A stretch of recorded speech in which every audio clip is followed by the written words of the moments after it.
Salut à tous! Vous avez certainement dû voir que le virus du Covid-19 avait muté. Comme vous l'avez peut-être déjà aussi entendu pour le virus de la grippe d'ailleurs.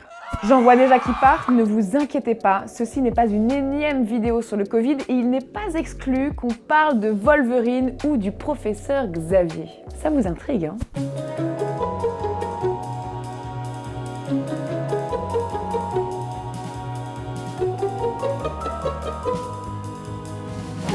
C'est parti! Déjà, est-ce que vous savez en quoi elle consiste, cette mutation? Je vous explique rapidement. On l'a bien compris désormais, mais les virus ont pour objectif de se multiplier, de se répandre et de coloniser le plus d'êtres humains possible. Comme tous les êtres vivants, les virus possèdent du matériel génétique. Et lorsqu'ils vont se répliquer, ce matériel peut être sujet à des modifications. Et c'est ça qu'on appelle les mutations. Bon, je sais pas vous, mais moi quand j'entends le mot mutation, je pense aux mutants et direct aux X-Men.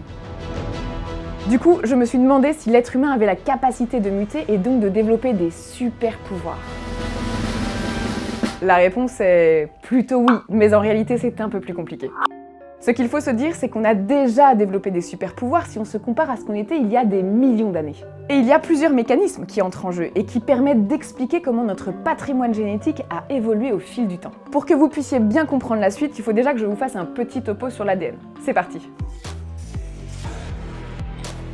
L'ADN, c'est le code de la vie. Il contient les informations nécessaires à notre corps pour le faire fonctionner. Regardez, ça, c'est notre cariotype.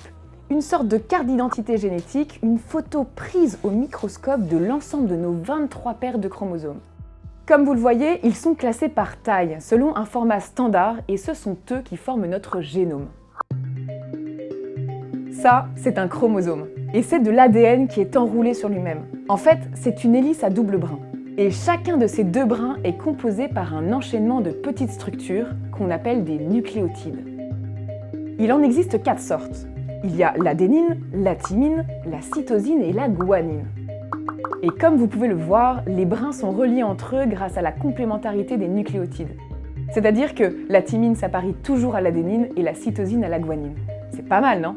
Observons une petite portion de cette double hélice. On appelle ça un gène.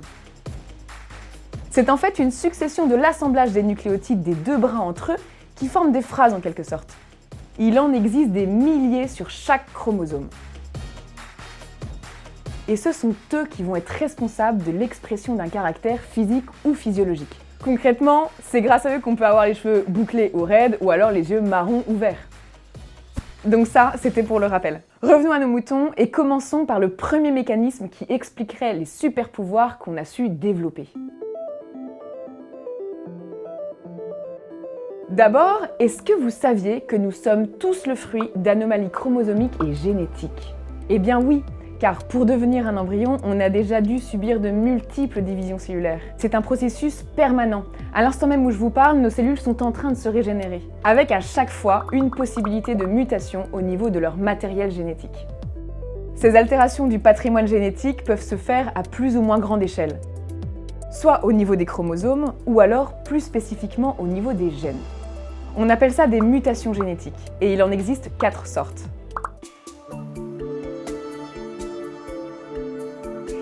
Reprenons nos enchaînements de nucléotides. Regardez, quand un nucléotide est remplacé par un autre, on appelle ça une substitution.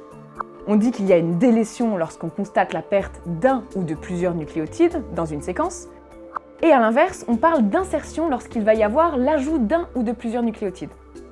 Enfin, on dit qu'un fragment subit une inversion lorsqu'une séquence de nucléotides se retrouve dans le sens inverse. Imaginez que chacun d'entre nous porte en moyenne entre 100 à 400 gènes anormaux dus à ces mutations. Alors rassurez-vous, elles ont souvent zéro conséquence, mais parfois elles peuvent avoir un impact aussi bien positif que négatif sur notre organisme. Prenons quelques exemples pour mieux comprendre. Pour digérer l'amidon contenu dans les céréales ou les pommes de terre par exemple, il nous faut une enzyme qui s'appelle l'amylase.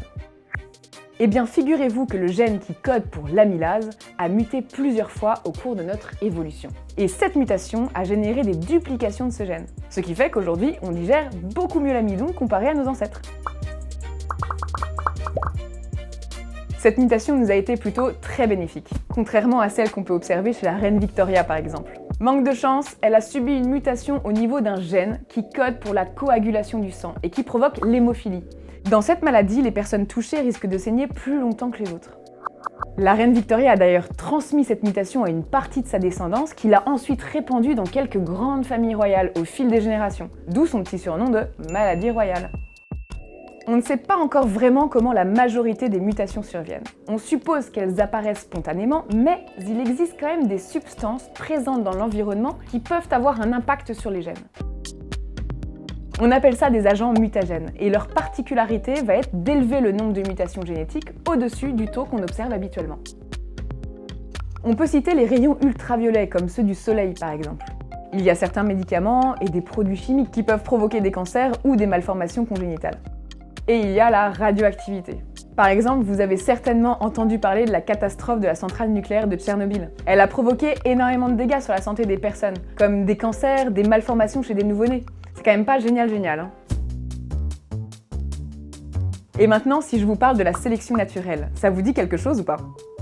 C'est aussi un élément important qui a eu un impact sur notre évolution génétique. C'est Charles Darwin qui l'a mise en lumière et c'est un processus selon lequel les individus qui se reproduisent plus que les autres vont plus transmettre leurs gènes à leur descendance.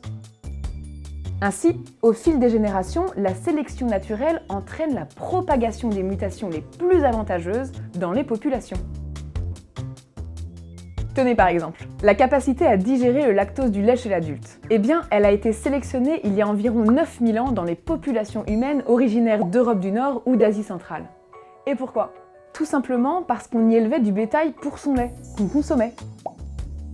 Et ce qui est amusant, c'est qu'on n'a pas retrouvé dans les autres populations où le lait était absent, cette capacité à digérer le lactose. Il s'en est passé des choses pour qu'on obtienne une telle diversité génétique.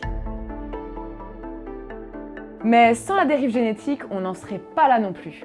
Vous savez ce que c'est? C'est simplement l'évolution d'une population qui est causée par des phénomènes aléatoires. La rencontre d'un spermatozoïde parmi des milliers avec un ovule au moment de la fécondation en est un par exemple. Cette dérive génétique est impossible à prévoir et ses effets sont très importants, surtout à l'échelle des petites populations. Tenez, il existe une petite île de 15 000 personnes aux États-Unis qui s'appelle Martha's Vineyard et qui a hébergé la première communauté de sourds américaines. Pourquoi je vous parle de ça? Parce qu'en 1692, le premier sourd est arrivé sur l'île et a ensuite transmis son handicap à 2 de ses enfants. Ce qui a fait qu'au fil du temps et des générations, la surdité a été un trait héréditaire qui s'est largement transmis. Pour ensuite arriver en 1854 où on recensait sur l'île un sourd pour 25 habitants, alors que la moyenne pour l'ensemble des États-Unis était de 1 sourd pour 5728 habitants. Les habitants de l'île avaient même développé leur propre langage des signes. Nos super-pouvoirs, on les détient aussi grâce au rôle qu'ont eu les migrations génétiques. Eh bien oui, car il y a eu beaucoup de migrations d'individus au fil du temps. Et elles sont aussi à l'origine du transfert de gènes d'une population à une autre. En Afrique, par exemple, on a découvert une mutation génétique procurant une résistance face au virus du sida. Imaginons maintenant que des porteurs de ces mutations aient des enfants avec d'autres personnes de l'autre côté du monde. On peut imaginer alors que ce gène de résistance au virus du sida pourra se répandre dans une autre partie du globe. Et ce serait pas mal du tout. Ce qu'il faut surtout réaliser, c'est que tout le façonnage de notre diversité génétique humaine prend du temps. Il y a quelques milliers d'années, des hommes venant de Chine ont accédé pour la première fois au plateau tibétain, qui se situe quand même à 4200 mètres au nord de l'Himalaya. Et pour eux, tout cet écosystème était nouveau, et il n'était pas du tout adapté à la faible concentration en oxygène qu'il y avait à cette altitude. Et c'est en 2010 que des études génétiques ont identifié chez les Tibétains des variants de gènes qui permettent de mieux respirer avec peu d'oxygène et qui sont très rares dans les autres groupes humains. Et ça, c'est un super exemple d'une adaptation biologique de l'homme à des nouvelles conditions environnementales et dans un passé assez récent quand même. Et une autre étude a même estimé que l'un de ces variants s'est répandu chez près de 90% de la population tibétaine en moins de 3000 ans. C'est comme s'ils avaient développé un super pouvoir en quelque sorte. Vous les enviez, n'est-ce pas? Vous aussi, vous aimeriez pouvoir voir dans la nuit ou alors vous déplacer comme Spider-Man. Bon, on l'a bien compris, on est tous des mutants. Mais pour qu'un pouvoir de ce type apparaisse, des milliers de mutations devraient toucher notre ADN simultanément, et le faire aux bons endroits, c'est-à-dire sans dérégler des fonctions vitales exercées par les gènes. En fait, l'évolution procède par mutations successives. Elle n'arrive jamais tout en même temps. Il faut donc que le long des chemins évolutifs, les individus soient viables et capables de se reproduire. Mais rassurez-vous, nos super-pouvoirs actuellement nous sont donnés par notre cerveau, qui a quand même triplé de volume en 7 millions d'années depuis que la lignée humaine et celle du chimpanzé ont divergé. Alors, même si on n'a pas encore de branchies ni d'ailes, on peut quand même se balader sous l'eau grâce à des sous-marins ou naviguer dans les airs grâce aux avions. Nos pouvoirs n'ont pas fini de se développer. Voilà, c'est tout pour aujourd'hui. Si vous aussi vous avez des exemples de mutations ou d'évolutions rigolotes, originales, n'hésitez pas à nous les écrire en commentaire, ça nous fera plaisir de vous lire. Et bien évidemment, si vous avez aimé cette notif, partagez-la, likez-la, et on se retrouve très vite pour une prochaine notif. À bientôt!